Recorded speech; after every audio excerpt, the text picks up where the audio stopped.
Good morning, students. Welcome to the MPPG Science e-Content portal. I'm here today to address the MSc final students, precisely the third semester ones. The topic for the day is Phases of Operations Research from the second unit of the optional paper Operations Research 1.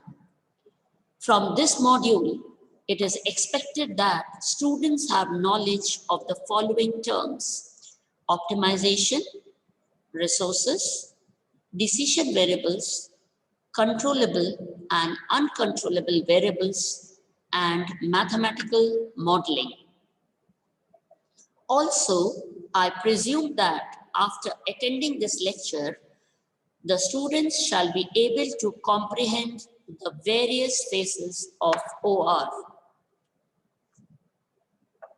I am Dr. Mandira Kaur, Head Department of Mathematics, St. Lucius College, Jabalpur, Madhya Pradesh.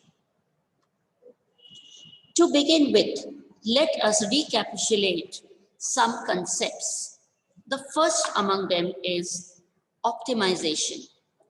Well, optimization is a term which can be either called as maximization or minimization. Let me explain. If our objective is to sell products and earn a profit, then optimization becomes a maximization. And on the other hand, if the aim is for production costs, then the optimal solution would be minimization of the cost. ये तो जग ही विदित है कि हर व्यक्ति अपने लाभ या profit को ज्यादा से ज्यादा करना चाहेगा. He would like to maximize his profit. इसी प्रकार वो अपनी लागत यानी कॉस्ट को कम से कम करना चाहेगा. That means he would like to minimize his cost. तो ये कहलाता है optimization. Now, the next word that we have is resources. Resources अर्थात संसाधन.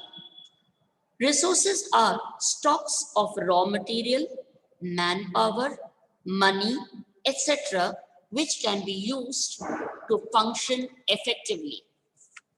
अर्थात संसाधन वो है जो उत्पादन को बेहतर करने के लिए उपयोग में लाया जाता है, जैसा कि कच्चा माल, कर्मचारी, पैसा आदि.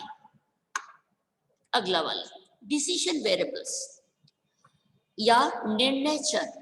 Decision variables are those variables which are controlled by the decision maker. उदाहरण से समझाते हैं. माना एक वस्त्र तैयार करने की कारखाना है, a factory that makes dresses.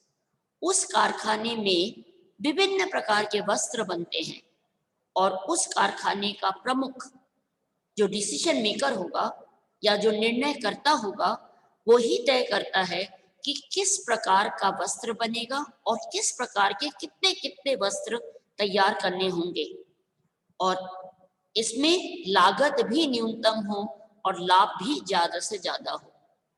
That is, decision variables are controlled by the decision maker. जो निर्णय करता है वो ही तय करता है, वो ही उसको नियंत्रित करता है कि डिसीजन वेरिएबल्स में हम क्या रखें. However, there are many variables and parameters which are uncontrollable. उदाहरण के लिए ट्रांसपोर्ट टाइम या परिवहन समय. कोविड-19 लॉकडाउन के समय ये एक अनकंट्रोलेबल वेरिएबल था क्योंकि इसको कंट्रोल नहीं किया जा सकता था. हमें नहीं पता था कि परिवहन समय या ट्रांसपोर्ट, कोई चीज को ट्रांसपोर्ट करने का कितना वक्त लगेगा. अगला रिकैप है मैथमेटिकल मॉडलिंग को, और इसको बहुत अच्छे से बाजू वाली एडजॉइनिंग फिगर में मैंने समझाया है. आपके पास एक रियल लाइफ का प्रॉब्लम है, आप उस रियल लाइफ के प्रॉब्लम को आप एक मैथमेटिकल प्रॉब्लम में बदल देते हो कुछ गणितीय भाषा के हिसाब से, और वैल्यू जो उनके उसमें पैरामीटर्स या वेरिएबल्स डाल के आप एक मैथमेटिकल प्रॉब्लम बना देते हो. और उस मैथमेटिकल प्रॉब्लम को जो विभिन्न मैथमेटिकल टूल्स हैं उससे आप सॉल्व करते हो, और सॉल्व करने के बाद आपको ऑटोमेटिकली रियल वर्ल्ड प्रॉब्लम का सॉल्यूशन मिल चुका होता है। So what did we do? We had a real life problem which is converted to a mathematical model. It is solved and then implemented. Now coming to the topic, phases of operations research. There are 6 phases of operations research and they are as follows. The first, identifying and formulating the problem. जो आपका problem है उसको आपको identify करना है कि अच्छा इसमें हमको काम करना है, इस चीज में हमको प्रॉफिट लाना है, मैक्सिमाइज करना है, इस चीज को हमको मिनिमाइज करना है, हमारे लागत को, ये हमको आइडेंटिफाई करना है। एक बार जब आपका आइडेंटिफिकेशन हो जाता है फिर आप उस प्रॉब्लम को मैथमेटिकली फॉर्मुलेट करो, यानी वेरिएबल्स डाल के और कंस्ट्रेंट्स डाल के, इक्वालिटीज डाल के, इनइक्वालिटीज डाल के आप उस प्रॉब्लम को फॉर्मुलेट करें।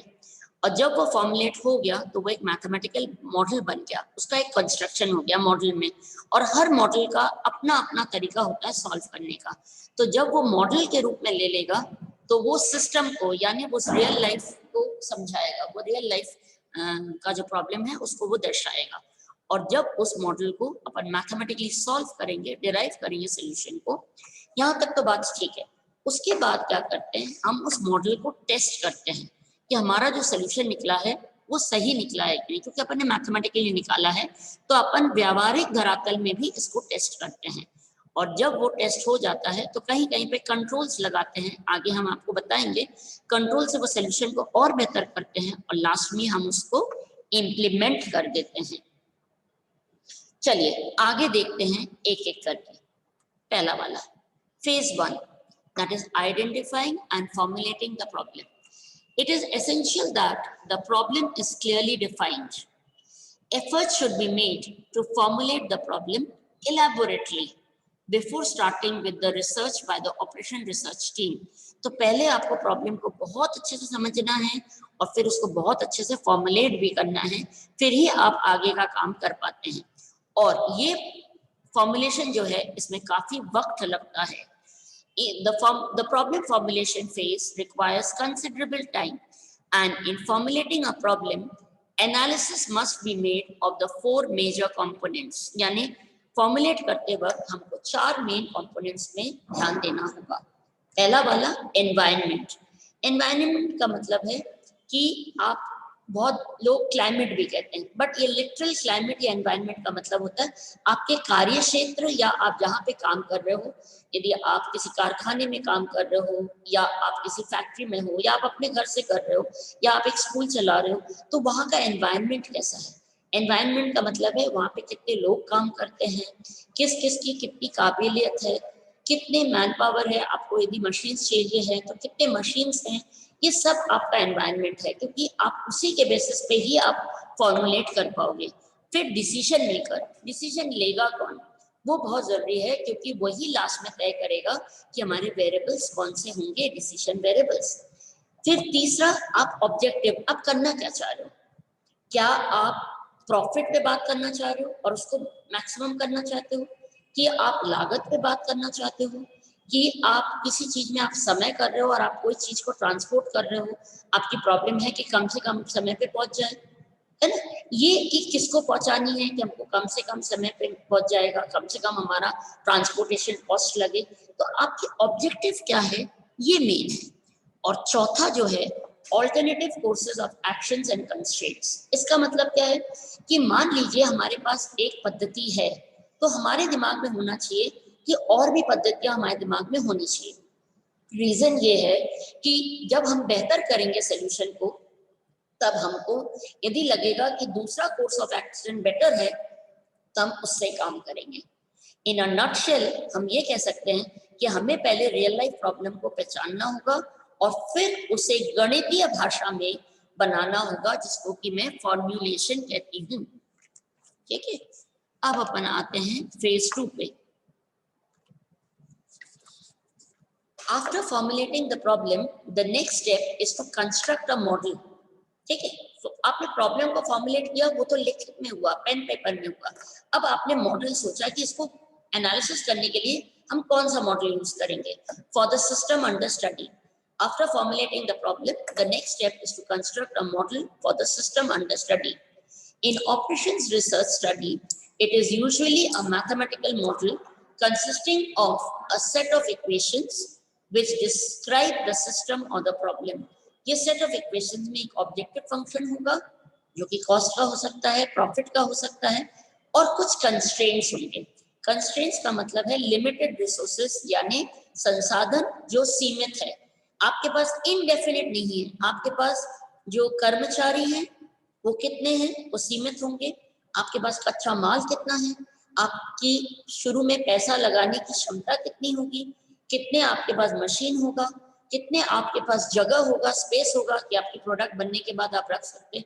मान लीजिए आपके पास जगह नहीं है तो आप प्रोडक्शन कर भी लेंगे तो आप तुरंत नहीं बिका तो आपको प्रोडक्शन उसको रखने की भी जगह होनी चाहिए आपके पास. तो ये सब जो है आप मॉडल बनाते वक्त ये सब आपके दिमाग में आएगा. ठीक है. मैथमेटिकल मॉडल्स तो कई प्रकार के होते हैं.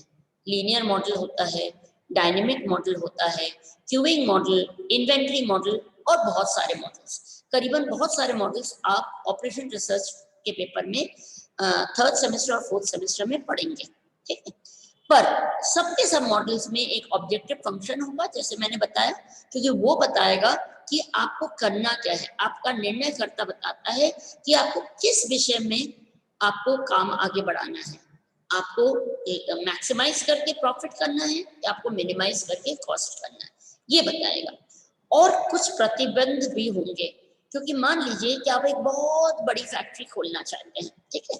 जिसमें आप 1000 लेबर रखना चाहते हैं, पर आपके पास शुरुआती मनी नहीं है. आपको जितना लोन मिला है वो केवल 10 लोगों से ही शुरू हो सकता है. तो ये आपका एक रेस्ट्रिक्शन है, ये आपके पास एक प्रतिबंध हो गया है. आप उस पर रोक पाएंगे. आपके पास लोग नहीं है, कर्मचारी आपके पास कम है, आपके पास केवल 20 है और आप जिस चीज को बना रहे हो और जितने बड़े पैमाने में आप बनाना चाह रहे हो उसमें आपको ज्यादा मैन पावर चाहिए, तो आपको वो कंस्ट्रेंट आपको रोक देगा. यानी हर बात आपके ऑब्जेक्टिव फंक्शन को मैक्सिमम प्रॉफिट चाहिए तो खूब सारा बना ले, ये नहीं चलेगा. आपको ये कंस्ट्रेंट्स, ये प्रतिबंध भी आपको कंसिडर करने होंगे. ठीक है. अब phase 3 and phase 4 together. Phase 3 is deriving a solution from the model. अब जो मॉडल आपने बनाया वो मैथमेटिकल मॉडल है, तो उसका एक सोल्यूशन भी होना चाहिए, और फिर जब मॉडल बन जाए उसको आपको टेस्ट भी करना है. A solution may be extracted from a mathematical model either by simulation or mathematical analysis. This also is a part of a mathematical branch only.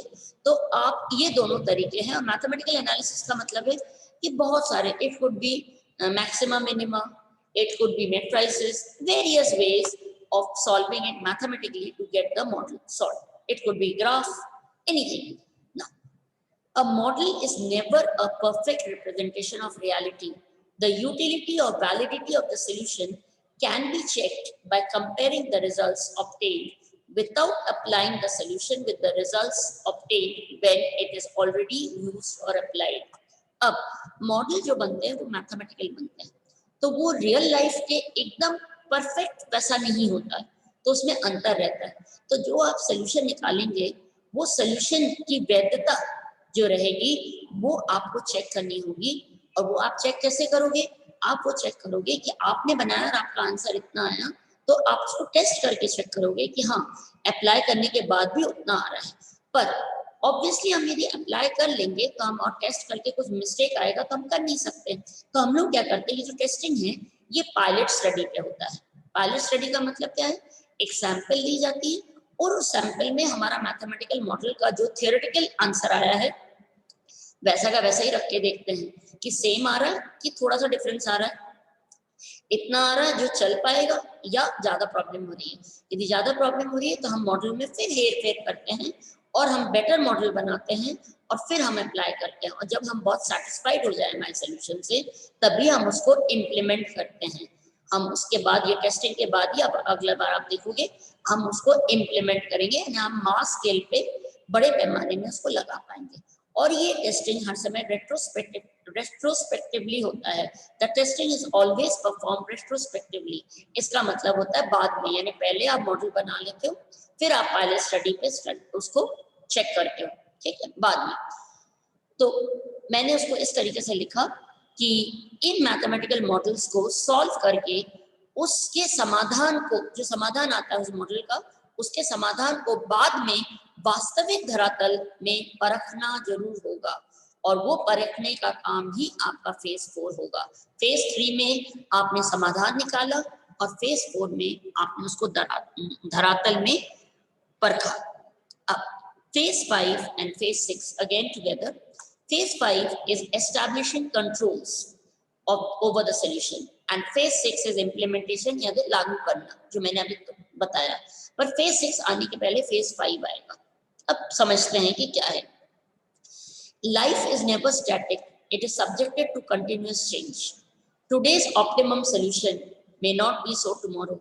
Since values of variables change, new parameters emerge and structural relationship between variables undergo a change. इसके लिए best example जो है वो present time का है, कोविड-19। आपका जो पहले ऑप्टिमम सोल्यूशन था वो अब नहीं है, इसलिए बहुत सारे कारखाने, बहुत सारे फैक्ट्रीज आपने देखे होंगे वो लॉस में जाने लगे और कर्मचारियों को निकाला गया, उनको पैसे नहीं दे पाए, क्योंकि वो वैल्यू ही चेंज हो गई कि हम जाके काम कर सकते हैं, लॉकडाउन में हम जा नहीं पा रहे हैं। तो कुछ वेरिएबल्स जो हैं वो चेंज हो गए। जो वेरिएबल था कर्मचारी का वो 0 पे पहुंच गया, क्योंकि मार्च में कोई नहीं जा रहा था बाहर। तो जब वेरिएबल्स चेंज हो गए और नई पैरामीटर आ गई, पैरामीटर क्या आ गई, ऑनलाइन काम करो। तो ये पैरामीटर्स जब आ गए तो ऐसे चेंजेस आपको बहुधा बार दिखता है। कभी कभी वो फायदा करता है, कभी कभी वो नुकसान भी करता है। Now, so long as the uncontrolled variables retain their values and the relationship between the variables does not change, the solution is dependable and practical.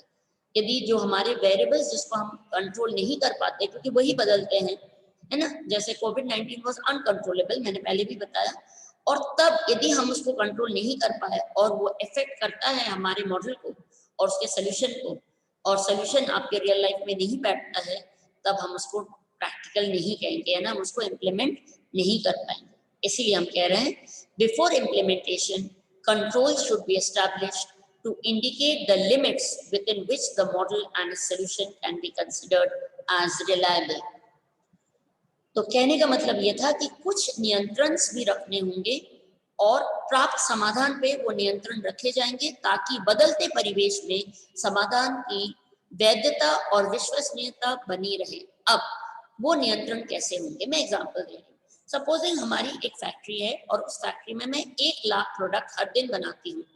अब कोविड-19 आया और मैं और मेरे घर के 1-2 लोग जाके कारखाने घर से चला के कुछ प्रोडक्ट बना पाए।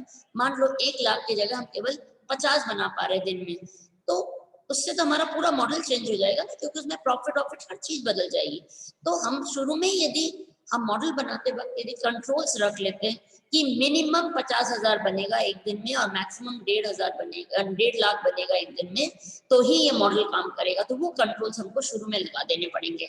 तो वो कंट्रोल्स यदि हमने शुरू में लगा दिया, वो लिमिट्स हमने लगा दी, तो फिर हम उस सोल्यूशन को बाद में भी हम उस मैथमेटिकल मॉडल को हमको चेंज नहीं करना पड़ेगा, और बाद में हमको उस सोल्यूशन को हम उसी सोल्यूशन को लेके काम भी कर सकते हैं, क्योंकि उसकी वैधता और विश्वसनीयता तब भी बनी थी। ठीक है ना, 6 आपके फेज हो गए हैं। अब मैं आती हूँ समरी पे। समरी इज नथिंग बट सारांश। अब पहला चरण जो होता है फेजेस में, वो होता है निर्णय का चरण, यानी जजमेंट फेज। जजमेंट फेज ये है जो आपको ये पहले वाले बॉक्स में दिख रहा है। We first identify, understand, formulate in precise terms the problem और the problems being faced by an organisation. तो उस ऑर्गेनाइजेशन में क्या प्रॉब्लम आ रही है उसको हमको आइडेंटिफाई करना है और उसको फॉर्मुलेट करना है, और ये हमारा जजमेंट फेज है, ये हमारा निर्णय का चरण है। हमने पहले निर्णय लिया, अच्छा ये प्रॉब्लम है, हमने आइडेंटिफाई कर लिया और हमने उसको फॉर्मुलेट कर लिया। जो दूसरा चरण है वो है अनुसंधान का, और in this phase the analysis begins by detailed observation of the organizational structure, अपनी प्रॉब्लम तो आपकी फॉर्मुलेट हो गई, पर अब आप क्या कर रहे हो, एनालिसिस कर रहे हो उस प्रॉब्लम को। तो आप ऑर्गेनाइजेशनल स्ट्रक्चर पे जा रहे हो कि उस ऑर्गेनाइजेशन का कैसा स्ट्रक्चर है, वहाँ का एनवायरनमेंट कैसा है, वहाँ का कंट्रोल सिस्टम कौन है, वहाँ का डिसीजन मेकर कौन है, क्या वो चाहते हैं, क्या ऑब्जेक्टिव्स है, क्या उनकी एक्सपेक्टेशंस है, ये सबको आप स्टडी करते हो। और such informations help in assessing the difficulty of the study in terms of cost, time requirement, resource requirement, probability of the success, etc. क्योंकि कॉस्ट के लिए यदि बहुत सारे लोग हैं वहां पे, तो कॉस्ट में आपको लोग ज्यादा है, सैलरी ज्यादा देनी पड़ेगी, तो आपको प्रोडक्ट्स भी ज्यादा बनाने पड़ेंगे। और मान लीजिए आपके पास कर्मचारी कम है, आपके लिमिटेड नंबर है, तो आप कितना उनको एक्स्ट्रा ओवर टाइम सैलरी दोगे, ये सब आप स्टडी करके तभी आप अपने ऑब्जेक्टिव को पूरा कर पाओगे। अब after the problem is defined and understood, यानी ये पहला वाला फेज निर्णय चर हो गया है। द नेक्स्ट स्टेप यानी ये वाला जो हमारा रिसर्च वाला है, is to collect the required data. तो आप जाओगे, मान लीजिए आपको कोई चीज को सेल करना है, तो आपको वहां का ज्योग्राफिकल कंडीशन भी देखना है, कि वहां का सोशियो इकोनॉमिक कंडीशन भी देखना है। हम बहुत महंगी चीज बेच रहे हैं और हम जाके स्लम, हम जहाँ पे हमारा दुकान है वहां पे कोई स्लम है, तो क्या हमको ये डेटा कलेक्ट करना पड़ेगा कि वहां पे उसकी डिमांड है भी कि नहीं, वहां पे कोई खरीदेगा भी कि नहीं। तो ऐसी बहुत सारी चीजें हैं जो हमको डेटा कलेक्ट करनी पड़ती है, और डेटा स्टैटिस्टिकली भी कलेक्ट होती है, दूसरे तरीके से भी कलेक्ट होती है, फिर ही आप प्राइस कोट बात कर पाते हो, फिर ही आप प्रॉफिट के बारे में बात कर सकते हो, और उसके बेसिस पे ही आप ये मॉडल बनाते हो। It consists of hypothesizing relationships between controllable and non-controllable variables। ठीक है, तो ये जो डेटा कलेक्शन है, इसको हम रिसर्च फेज कहते हैं या अनुसंधान का चरण कहते हैं। ठीक है, इसमें जब आप इस फेज में रहते हो तो ये भी है उस फेज का, और जब आपका वो पूरा डेटा का एनालिसिस हो गया, आपकी डेटा कलेक्ट हो गई, आपकी मॉडल हो गई, तो आप याद रखिएगा कि आप जो भी मॉडल यूज करें, आप सबसे पहले एक ऑब्जेक्टिव फंक्शन बनाएंगे जिसको कि मैं परफॉर्मेंस मेजर कह रही हूँ। परफॉर्मेंस मेजर, क्योंकि ये ऑब्जेक्टिव फंक्शन को ही आपको या तो मैक्सिमाइज करना है या मिनिमाइज करना है, डिपेंड करता है कि प्रॉफिट है कि कॉस्ट है। और इसको ये उतना ही बेटर परफॉर्मेंस देगा जितना ज्यादा आपकी ऑब्जेक्टिव फंक्शन और जितना ज्यादा आपका मॉडल अच्छा होगा। Firstly, objective function, that is performance measures, is formulated. It is representation of the criterion that expresses the decision maker's manner of evaluating the desirability of the alternative values of decision variables। ये basically जो है, ये निर्णय करता ही तय करेगा कि उसको ऑब्जेक्टिव क्या चाहिए, कौन से उसके डिसीजन वेरिएबल्स चाहिए, और उसको मैक्सिमाइज करना है या उसको मिनिमाइज करना है। और उसी में आप मॉडल में सेकेंडली कंस्ट्रेंट्स आती है, कंस्ट्रेंट्स या लिमिटेशंस, या फिर आप कह सकते हो रेस्ट्रिक्शंस, कुछ प्रतिबंध। They are restrictions on the values of the decision variables. They arise due to organisation policy, limited resource, सीमित संसाधन, ऑर्गेनाइजेशन पॉलिसी। हर ऑर्गेनाइजेशन की कोई नॉर्म्स होती हैं कि हम ऐसे काम करेंगे। मान लीजिए आपको एक प्रोजेक्ट दिया जाता है और उस प्रोजेक्ट में बोला जाता है कि हम केवल आपको 10 लोग देंगे, तो आपकी उनकी वो पॉलिसी है, आपको चाह करके भी उस 10 लोगों के बीच में ही आपको काम कराना होगा, आप 15 लोगों से काम नहीं करा सकते हो। फिर वहां पे स्पेस कितनी है, वगैरह वगैरह। The constraints are always in the form of equations और इनइक्वालिटीज। अधिकतर ये कंस्ट्रेंट्स इनइक्वालिटीज होती है, यानी मान लीजिए आपको दिया गया है कि हम आपको कम से कम हम आपको 1 एकड़ की जमीन देंगे। मैं कोई फार्मिंग का प्रोजेक्ट कर रही हूँ, कम से कम 1 एकड़। तो जब हम उसको लिखेंगे तो मेरा लेस देन और इक्वल टू आएगा, कम से कम। फिर एक और दे रहे हैं कि हम फैक्ट, आपकी ऑर्गेनाइजेशन ने कह लिया कि इस प्रोजेक्ट में आपको केवल 10 व्यक्ति मिलेंगे, केवल 10, या केवल भी नहीं 10 ही व्यक्ति मिलेंगे, तो वो इक्वालिटी होगी। पर यदि उन्होंने कहा कि हम ज्यादा से ज्यादा 10 व्यक्ति देंगे, तब आपका वो लेस देन और इक्वल टू हो गया। तो ज्यादा से ज्यादा में लेस देन और इक्वल टू, कम से कम में ग्रेटर देन और इक्वल टू। तो ऐसे आप कंस्ट्रेंट्स बनाते हैं। ठीक है, और ये निर्णयकर्ता का ही काम रहता है कि वो परिमित संसाधन से कैसे अपने ऑब्जेक्टिव्स को वो पूरा करता है और बेस्ट पूरा करता है। ठीक है, now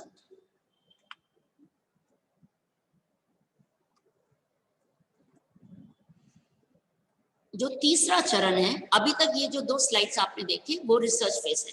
जो तीसरा चरण है उसको हम कहते हैं कार्रवाई चरण या एक्शन फेज। यानी पहले अपन ने सोचा, फॉर्मुलेट किया, फिर अपन ने अनुसंधान किया, अब हम कार्य में उतर गए यानी एक्शन पे आ गए, है ना।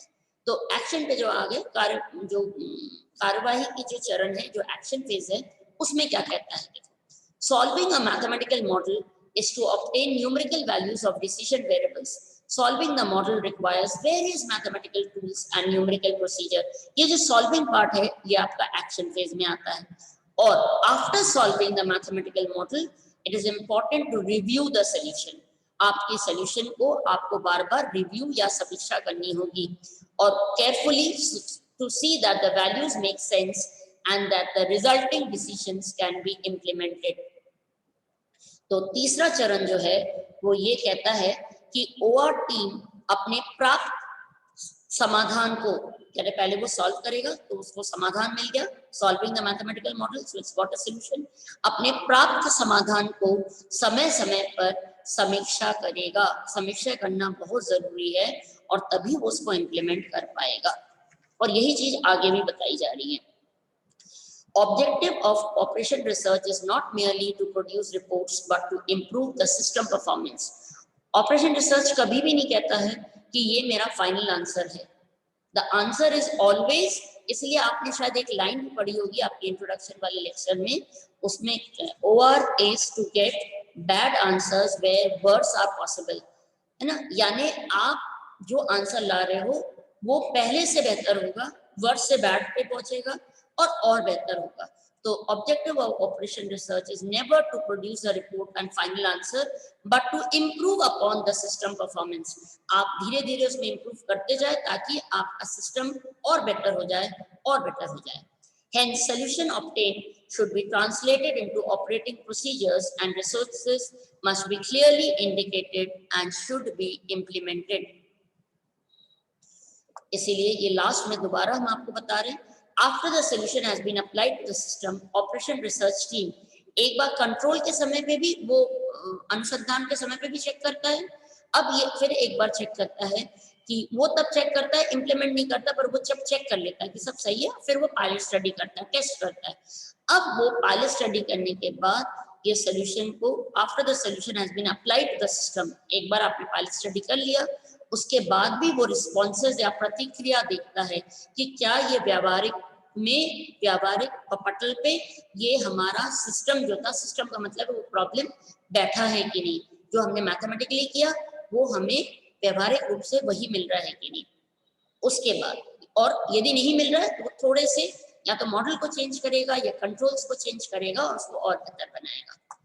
Finally, since no system is completely static, it is necessary to monitor the environment within which a system operates to ensure that changing conditions render practical solutions. अब कोई चीज बराबर से एक जैसे तो रहती नहीं, तो आपको बार बार एनवायरनमेंट को देखना होगा। सपोज आपके कारखाने में 20 आपके बहुत स्किल्ड लेबर्स थे और वो 20 लेबर में से 18 लेबर आपके चले जाते, तो आपको उस एनवायरनमेंट को आपने मॉनिटर किया, तो आपका पुराना वाला सिस्टम आपका काम नहीं करेगा। तब आपको जो 2 स्किल्ड है, बाकी या तो आपको और स्किल्ड लेनी पड़ेगी या कुछ चेंजेस करनी पड़ेगी, तभी आपका सिस्टम काम करेगा। The solution obtained, that is why, should be always continuously reviewed, modified and updated in the light of the changing environment. OR एक अविरत प्रक्रिया है और OR टीम हर समय अपने समाधानों को समय समय पर समीक्षा करता रहता है और उसकी व्यावहारिकता को जांचता रहता है। तो ये आपका बेसिक OR के बारे में है, OR के फेजेस के बारे में, स्टेप्स के बारे में है। अब OR is a very interesting and applicable branch of mathematics. Its utility ranges from day to day life. आप खाना बनाने से OR आपका शुरू होता है, बिकॉज आप कोई भी चीज जब मेथोडिकली करते हैं तो वो आपका OR है। Its utility ranges from day to day life to crucial managerial decisions. For an in-depth study, students are requested to further study from the books given below. और क्योंकि ये बहुत एप्लीकेबल है और इसमें जॉब फैसिलिटीज भी बहुत मिलती है सब्जेक्ट का, इसलिए ये सब्जेक्ट आपके MBA MCA में भी पढ़ाई जाती है। तो यदि आप थोड़ा सा इंटरेस्ट ले तो आपको इससे बहुत फायदा होगा इस पेपर का। और इसके लिए मैंने काफी सारे, आपको और भी बहुत बुक्स है, पर मैंने आपको 4 मेन बुक्स बताई हैं इनिशियल रीडिंग के लिए। ये बुक्स बहुत अच्छी हैं। जो पहला वाला है that is operations research by SD Sharma. जो दूसरा वाला है that is operations research by HA Taha. And जो तीसरा वाला है that is operations research by PK Gupta and Dr. DS Hira. और जो चौथा वाला है that is operations research by Kanti Swarup, PK Gupta and Manmohan. मेरी अगली स्लाइड पब्लिशर्स का नाम भी मेंशन करता है और आपको ये आराम से बाजार में मिल जाते हैं। एंड मेनी ई बुक्स, इनमें से भी बहुतों के ई बुक्स अवेलेबल है फॉर रेफरेंस। तो आप ई बुक्स भी डाउनलोड करके भी आप पढ़ाई कर सकते हो। अब it would be inappropriate to end this lecture without an assessment. बिना assessment के तो कोई lecture complete ही नहीं होता. So students, please assess yourself to realize how much you have understood this lecture. मैं questions दे रही हूँ और आप देखें कि आपको क्या बन रहा है. First, I have the objective type questions. तो पहला वाला जो question है वो multiple choice question है. Question है choose the correct answer. Which of the following steps is not required in solving an operations research problem? इसी टॉपिक में से ही मैंने क्वेश्चंस निकाले हैं. पहला दिया है not required, आपको चाहिए फॉर्मुलेशन, तो फॉर्मुलेशन की तो जरूरत पड़ती है. फिर है टेस्टिंग द मॉडल, इसकी भी जरूरत पड़ती है. फिर है इम्प्लीमेंटेशन ऑफ द सोल्यूशन, इसकी भी जरूरत पड़ती है. अब देखते हैं चौथी वाली क्या है. चौथी वाली है winning a war. Definitely your correct answer is D, that is winning a war. This is not a step or a phase in which is needed to solve an operations research problem. अब मैं आपको अभी भी assess करने के लिए बोल रही हूँ और मैं क्योंकि आपका जो पेपर होता है वो 3 टाइप के क्वेश्चंस होते हैं, ऑब्जेक्टिव, शॉर्ट एंड लॉन्ग. तो मैंने चाहा है कि तीनों टाइप के ही क्वेश्चंस मैं आपको दे पाऊं related to this topic only. तो जो मेरा सेकंड ऑब्जेक्टिव टाइप क्वेश्चन है ये आपका ट्रू एंड फॉल्स है, ये भी आता है. तो optimisation means maximisation? No, definitely not. मैंने क्या बताया था? Optimisation is both maximisation and minimisation, depending on maximisation for profit and minimisation for cost. So the answer is false. एक और objective type question, the third question that I am giving is fill in the blank और complete the sentence. Constraints, that means restrictions, are in the form of equations or is from your slide itself inequalities. अब मैं आपको 2 और questions देती हूँ. एक short answer type question रहेगा और वो है list the steps involved in the solution of an operation research problem. List का मतलब है आपको केवल नाम देने हैं 6 स्टेप्स के, ठीक है, केवल लिस्ट करनी है क्योंकि शॉर्ट आंसर है. अब यही लॉन्ग आंसर में कैसे पूछा जाएगा? Discuss the various phases in solving an operation research problem. तो इसमें केवल आप नाम ही नहीं दोगे, नाम के साथ साथ आप हर एक स्टेप को समझाओगे भी. तो आपके एग्जामिनेशन पेपर में या तो ऑब्जेक्टिव के फॉर्म में कुछ आ सकता है, या शॉर्ट के फॉर्म में, या लॉन्ग के फॉर्म में. And I believe if you can answer all these questions correctly, then you have understood the lecture very well, and I think so I have done my job well. Finally, thank you for your patient listening. You are most welcome to post your queries in the given mail address. Thank you. Stay safe. God bless.